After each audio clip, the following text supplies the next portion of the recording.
me up on stage. If you're wondering why I put this monkey suit on, it's because the Chainsaw Awards are tonight in less than an hour. The first annual Fangoria Chainsaw Awards. And we'll be asking you to vacate these seats over here for our special guests who will be showing by. We got some very special people in line. You'll be surprised by some of the winners. So how many folks here actually voted for the Chainsaw Awards? Clap your hands. How come you all didn't send them in? Come on, anybody send them in, okay? Because you'll get to decide who wins the Fangoria Chainsaws. So please send your ballots in next year. And what else can I tell you? Okay, well, why don't we bring up our next special guest? They are those geniuses from KNB. Let's have a nice big Fango welcome for Bob Kurtzman, Greg Nicotero, and Howard Berger. The preview Army of Darkness. Sam Raimi will be joining them in progress. We hope. Hello, hello, hello. Sam is actually still mixing the film as we speak, so he's probably rushing over here very quickly.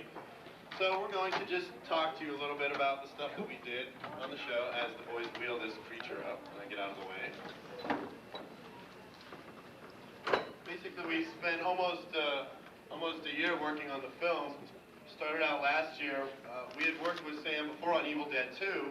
Mark Sjostrom was the effects coordinator on that, and that was the first time that Howard, Bob, and myself had all worked together.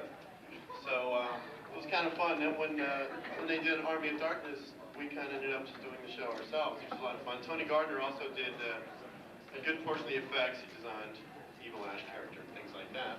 Does anyone else have a microphone, or am I going to stand there like an idiot all day? Oh, there we go. Nope. Yeah, there we go. So it's great with saying, K&B Effects handled a lot of the effects in Army of Darkness, and also Tony Gardner's Alterian Studios handled all the Evil Ash work on Bruce Campbell. Tony, you hear that? We're plugging you, wherever you are. Plug. Over here. Appreciate it. I think what we're going to do first is we're going to run our portfolio tape, which is the VHS, and show that stuff. It's a tape that we put together that we send out to producers to try to get some more work. But it has a lot of Army of Darkness stuff in it. So why don't we go ahead and roll that. We'll take a look at it, come back, we'll show you this guy, and hopefully Sam will be here by then. And if not, we'll keep talking and showing you other stuff. So if it gets to be like 10 o'clock and we're still talking, just kind of let us know. It's terrifying and horrifying. I can't let myself. She got a K&B jacket? Lucky duck. And that's that.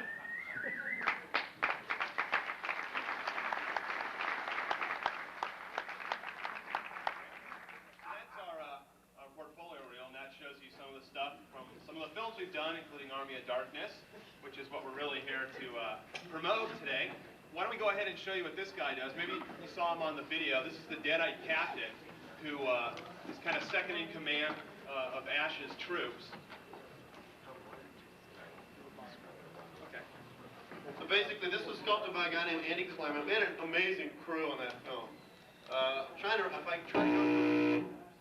Excuse me. We had a really great crew. Brent Armstrong, Dave Haft, Dave Smith. I know there's like 50,000 people. I'm not going to remember everyone's names, but you guys all know who you are, Wayne, and everybody. Anyway, this basically was sculpted by a guy named Andy Clement. The mechanics were done. We needed stuff that was very functional. Everything could move all around. Because basically Sam would turn up any day and say, all right, I want this to do this, and then I want it to do that, and I want it to do this.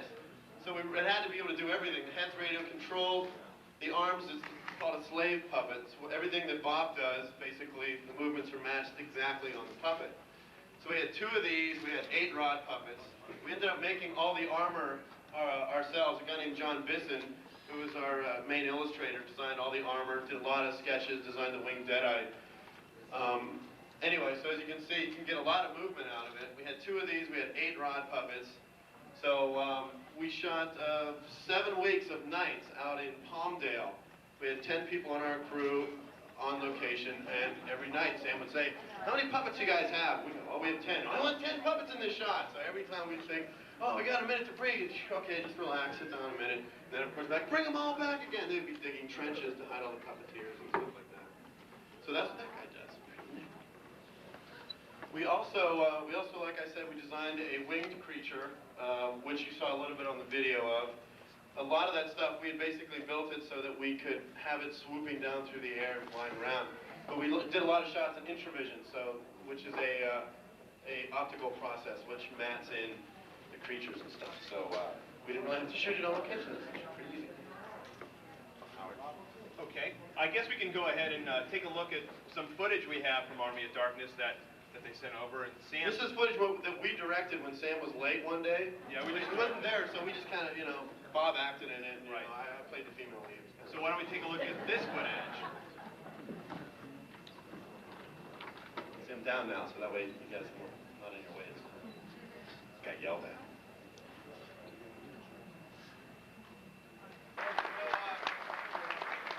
All those effects were done by Tony Gardner's studio. Of course, they would pick a clip that we didn't do. Of course. Yeah, all the stretchy stuff was Tony's and his crew. And I guess you guys like that, huh? Yeah. It's kind of fun. It's going to be a great movie. We've seen a rough cut of it, and the ending is especially cool, because you know what happens? There's one... Oh, never mind. So we have another person who's going to come up and help us stall for time. This is the guy who produced all the Evil Dead movies and Darkman. His name's Rob Tappert. Hi, Rob.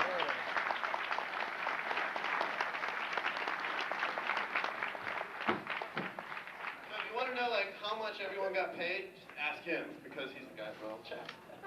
Hi, I hope you enjoyed the clip we showed here. This was really, we don't have a trailer to show, so we thought that we'd let everyone see about 8 minutes of the movie. And based on this, you'll see that Ash, if you're familiar with Evil Dead 1 or 2, has got himself into a bad predicament, and there's a rising army after him right now.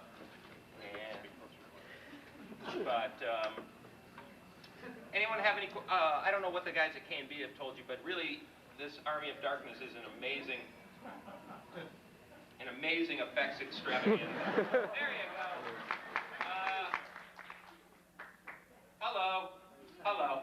No, it's an amazing effects extravaganza. For those people who like stop motion, I don't know if you've seen some of the clips that are running out at the booth here, but that Pete Kleino, who did Terminator 2, Terminator 1, did most of the stop motion you've seen, including Davey and Goliath going way back. He did some amazing stuff in here that isn't demonstrated in the little clip you showed here. And we also work very extensively with Intervision, which is a matting process, because we didn't have money to build a castle or do many of the things that the script that Sam and his brother Ivan had written called for. So, and the guys here, of course, worked on Evil Dead 2 with us, did a wonderful job, as did Tony Gardner. So, for those people who enjoy spectacular effects, this picture proves to be amusing and effect-filled at the same time. Any questions from anyone on... Sam's here, Rob. Sam's here? Sam, quick, hurry, we're dying, get up here, hurry. We're finishing our picture right now, and literally today's the last day of our mix, so we now have a completed movie.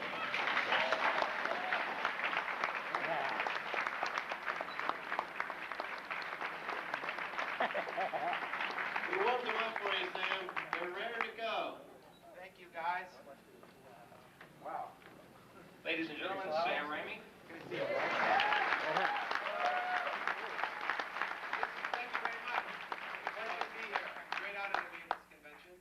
I'd like to introduce my brother, Ivan Raimi. He's the co-writer of the new picture, Army of Darkness.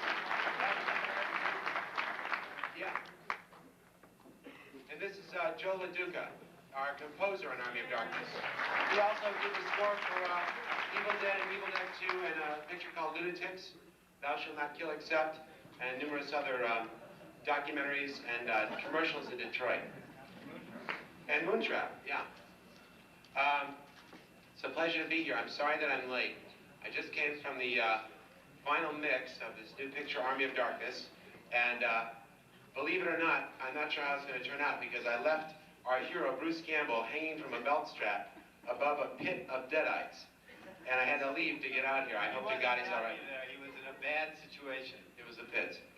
He's... I'm sorry. But I think everything will turn out okay. Basically, that picture was shot, I don't know what Rob has told you about the film so far, but it was shot in Acton, about an hour north of here. We shot for about 10 weeks, and most of the photography was done on that location. About a third of it was shot using an intervision process. I guess that's an airplane, I hope. The Army of the Dead. But well, we couldn't afford to build a real castle, because the film takes place in 1300 AD. So what we did was we built very low-walled sets, and we used this process intervision, which is a mirrored matting process, to create the illusion that the walls were gigantic. And through the use of these mats, we were able to achieve the illusion of a full-scale castle. I'll let Ivan tell you a little bit about the writing of the picture. Well, Sam and I wrote the picture over 6 months, would you say? We went through hypnosis to feel that we were back in 1300 AD. Lie. Yeah. And it took us a long time to work out the long battle scenes that we felt were necessary when Ash, our hero, has to fight the Deadites from 1300 AD. And we hope that we tried to make it as realistic as possible, but we don't like to do much research, do we? No. Well, it was hard to research. Basically, you go back to the books. Let's see, where was the most famous Battle of the Dead? Basically, what we did was we took a lot of old medieval battle techniques and we applied them to the Army of the Dead in this picture. How they would defend a castle, because the climax of the film is the Army of the Dead battling this medieval English castle with Bruce Campbell, believe it or not, defending a group of Englishmen from destruction. We did actually go to Belgium to study a castle and to see how a war might be fought in 1300 AD, men from 1300 AD versus a man with a shotgun and a chainsaw. But there really wasn't much research much literature to back it up. We searched all over Belgium. Just couldn't find it. I'd like to introduce, let's speak for a little bit, Joe LeDuc, our composer, who just finished the score, and it's I think it's his best score ever. Thank you. Well, I was really thrilled to be asked to do this film, that Sam had me back to do Army of Darkness, and that we both decided upon viewing the rough cut that there was nothing that was going to be over the top on this. So we hired the largest orchestra we could find. We got a choir of Mormon Tabernacle members, and then proceeded to just blow it up really big. However, in the dub mix, I've written a lot of cues, and Sam is repeatedly cut off the last note of every cue. I've been trying to figure it out, and on the way over here, we finally figured it out. It's a delayed gratification. Don't thank me, Joe. It's the least I can do. But Sam, really, when you wrote that one, you co-wrote that one choir cue with me, what were you thinking, you know, in the third reel there? Joe's joking, of course. I didn't write any of the music, but what he's talking about is in the mix. Many times Joe's music will lead up to a point of impact. There are a lot of those points in this picture. So sometimes we let Joe's music carry the impact, and other times we let the music build, da-da-da-da-da-da-da, and then take it with sound effects to finish it, or what have you. But as it's been going lately in the mix, we've been cutting out a lot of his final notes, because we've either got a death scream or a deadite explosion. Well, I thought I had the last note. I thought I was going to have the last note. Yeah. Bruce has the last note. Yeah, that's true. Joe's trying to give away our shocking ending of Army of Darkness, but I won't let him. Basically, these things were all around the set in Acton that the KMB effects geniuses dreamed up. And they had blowites, which were posable skeletons, or they were like frozen in some dumb position, like some unnatural position that you would normally not find a skeleton in. And those were designed just to blow into like smithereens. Then they had articulated skeletons like this one, Buckethead, they call him, that could basically do the dialogue scenes, and they'd have their puppeteers down below, their puppetoons, and the actor or one of them would mouth the words to make sure we had it in sync with the puppeteering. And I had never had any experience with puppets before, so it was horrible, actually, you know, thinking about it. No, it was a lot of fun. Then they had a third kind of a puppet that was a type that would strap to their stomachs with a stick like this, and then they would have two arm sticks going up, connected to the elbows of the puppet. So they would be very high up, and I would have to dig trenches in the location for the puppeteers to stand in to get the puppets down to a normal human height. So many times it really looked like a battlefield because you have all these horses out there, and then these battle trenches, and just to bring the skeletons down to the proper level. It was a difficult picture to make because we had so many pyrotechnic explosions, which is dangerous, so you've got to go very slowly and carefully there. And then we had horses, which I hate now, because they were so horrible to work with. But they're good for some things, horses. Glue, yeah. So we had horses, explosions, a lot of extras with these masks on their faces, which made it very difficult to see what was going on. So there had to be a lot of coordination, so it went very slowly. These fellows, besides building all our skeletons, built also all of our masks and bodysuits for our Army of the Dead. So we had a great group of extras that we would work with to do the big battle approach scenes. And it was very difficult for them because it was dark. They had to worry about being trampled by horses, explosions to the left, and then they were basically blind because these masks were partially so. And what they could see was big movie lights pointed at their eyes. And me screaming, "Faster, come on!" or whatever. But it was quite a lot of fun to make this picture. And I'd like to know if you fellas have anything to say about the film. I'm telling you. Okay, well, maybe I could take some questions. Did you show the clip, Rob? Yes, we did. We did. Why, yeah, fine, fine. Okay, does anyone have any questions about what you saw, or... Yes? More about Introvision. Yeah, I'll tell you a little bit about it. I believe that it is based on it's a matting process based on a old German technique. Schuften was the gentleman's name. And what Schuften used to do, he started by to create imagery within imagery. He would take a mirror like this. So if it was in front of you, you'd see your reflections right now. He would tilt it slightly so you could see me standing here. You could see my face if the mirror was here. And then what I would be, you would represent the camera, and I would represent a small house, a miniature house. And so what you'd see is a miniature house. And what he would do is scrape the silver off of the back of the mirror, just where the door frame fell in the reflection. So if there was an area like this, in the reflection, he would scrape off the silver. So now you had clear glass where the door was. And then he would take a woman and an actress and put her back in the studio about 100 feet behind this. And you'd see the reflection of the house in the mirror, and where the door was, you'd see a little woman, because of her perspective as she's diminished in size being so far away from you.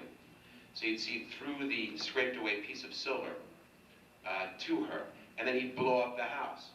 And in that way, he was able to use mirrors to create images within images, and have human beings interact with those images. Now what Introvision has done is, it gets a little complex now, but basically they add one more layer of projection into this equation, and they are able, by withholding the projection, certain projected elements. I really can't explain it to you without showing you pictures, because I don't have a good enough grasp of the English language to be able to do that. But they're able to hold back certain elements of the projection and reproject them again onto the holdout elements. So, to put it simply, it's Wayne! But it can be a very complex, but actually a very simple matting process. Let me try and handle the second step now, because I think I can do it. No, I can't. I can't do it. Are there any questions that I can answer? Yes? From what I've been reading, Universal wants to hold on to this film until it turns into Darkness of the Lambs. Darkness of the Lambs, yeah. Are you guys close to having a release date, or what's happening there? Well, Universal is fighting with Dino De Laurentiis, as you mentioned, about the sequel rights to Silence of the Lamb Chops. So what I guess the only thing that they have in common is this picture. So sometimes it ends up in a tug-of-war situation between the two titans that are them. I don't really know what's going to happen. I believe that the picture will be distributed by Universal, though. I think that's how it will end up in August. I hope that's what will happen. That's what we're counting on. Yes?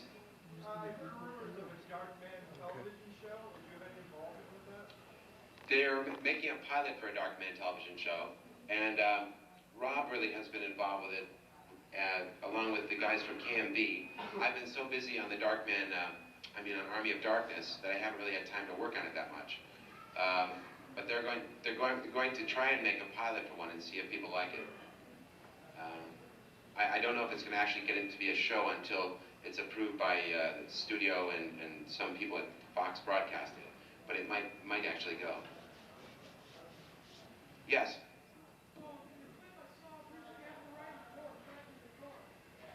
You saw Bruce Campbell doing what? Riding a horse. What happened to the car? Oh, well, he was riding a horse. And what happened to the car is, it has fallen into 1300 AD with him. Now, because it's all smashed apart the engine, he's now had to use a horse for his transportation. But he takes the car, and in this picture, Army of Darkness, he retrofits it with a steam engine and creates the Death Coaster. It's Delta 88 Oldsmobile is one of the most powerful automobiles ever made. And he's going to show the Deadites just how tough it is. Yeah.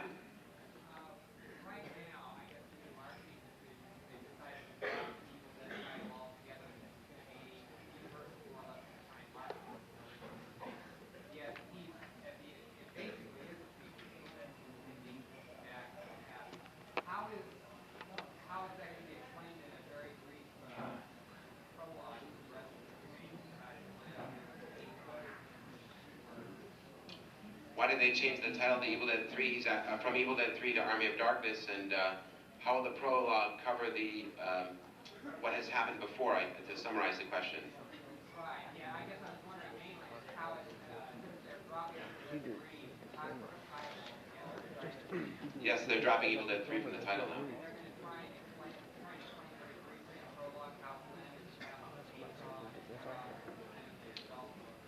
Yes. What happens in the big picture is this. In the course of about 2 minutes, Bruce Campbell retells all of Evil Dead 1 and 2 in kind of a condensed version. It looks like something's wrong with the TV. It's and for those, but the movie really is Evil Dead 3.